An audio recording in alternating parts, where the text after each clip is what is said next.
Gameplan.com, where football makes sense. I'm Emery Hunt, the czar of the playbook.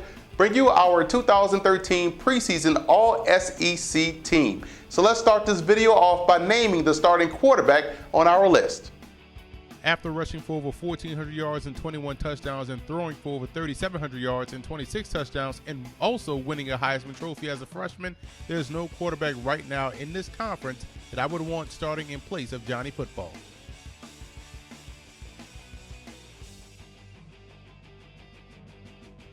Alabama running back T.J. Yeldon burst onto the scene last year as a true freshman, rushing for over 1,000 yards and scoring 12 rushing touchdowns. I'm still unsure if he'll share carries this year again, but nonetheless, Yeldon is a bona fide stud for the Crimson Tide. If Juggernaut was a running back, he'd be Todd Gurley. Gurley punished defenses and defenders in particular to the tune of nearly 1,400 yards as a true freshman.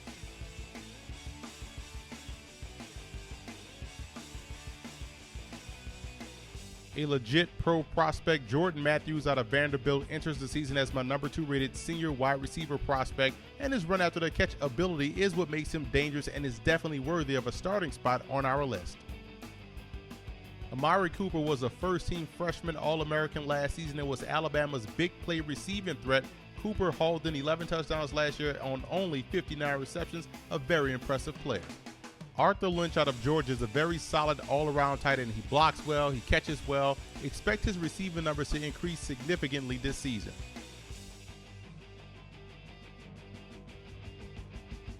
Jake Matthews out of Texas A&M could have entered the draft last year and been a top 15 selection, and now he's moving to left tackle, and Matthews has lived up to every bit of the lofty recruiting rankings coming into College Station. A 2-time All-SEC performer, Gabe Jackson is a rock on the inside at 6'4", 335 pounds. He's very agile for his size and does a great job for the Bulldogs up front. Travis Swanson should be even better in Brett Bielema's offensive approach. He's a 2-time All-SEC performer as well and could push for All-American honors this season.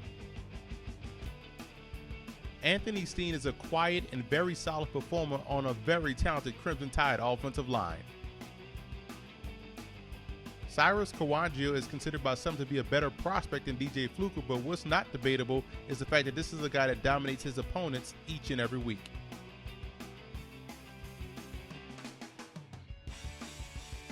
Mississippi State's Ladarius Perkins rushed for over 1,000 yards last year at 5 yards a carry, but also has been an outstanding returner for the Bulldogs, where he averaged 20 yards a kickoff return.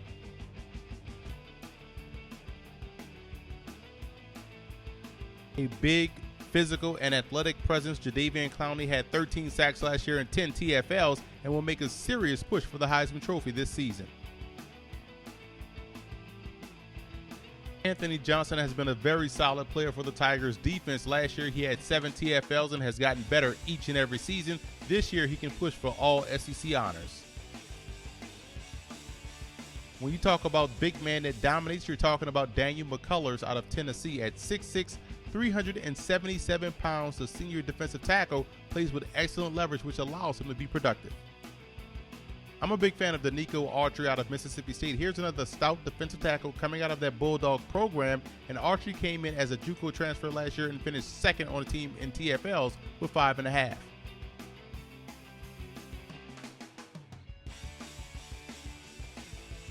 The do-everything linebacker Denzel Kamdiche was all over the football field last year for Ole Miss, leading the team in tackles, TFLs, and tied for the lead in interceptions with 3.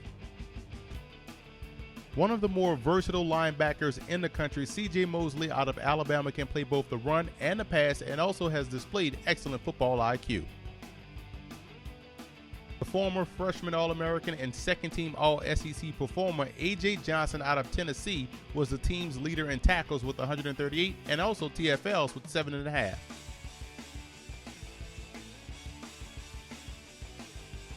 Ucheiz Purifoy at 6'1", 185 pounds is a sound tackler and also has superb coverage skills, and that makes him an ideal corner. Andre Hale out of Vanderbilt is a fine cornerback and an NFL prospect. Last year for the Commodores, he led the team with 14 pass breakups and 2 interceptions, an extremely active and instinctive corner. You can make a case for Craig Lawson out of LSU being the best safety in the country. Here's a guy that does a great job making plays both in the passing game and near the line of scrimmage.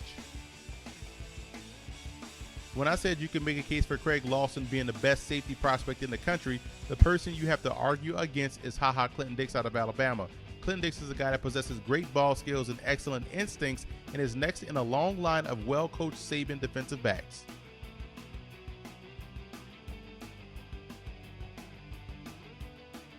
Kerry Spear out of Vanderbilt is a strong-legged kicker that booted a 52-yarder last season and went 20 out of 24 on his field goal attempts, and Spear is a legit offensive weapon for the Commodores. A Ray Guy finalist last season and first-team All-SEC performer, punter Kyle Christie out of Florida averaged 41 yards a punt, and out of his 66 punts, 27 of them landed inside of the 20. Odell Beckham is dangerous in the open field and brought back 2 punts last year for touchdowns, one of which was versus Ole Miss, being Billy Cannon-esque.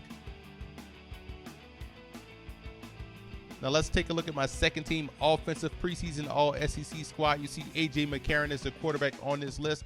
Here's a guy that doesn't get enough credit for what he has done for that football team. I love the way he plays the game.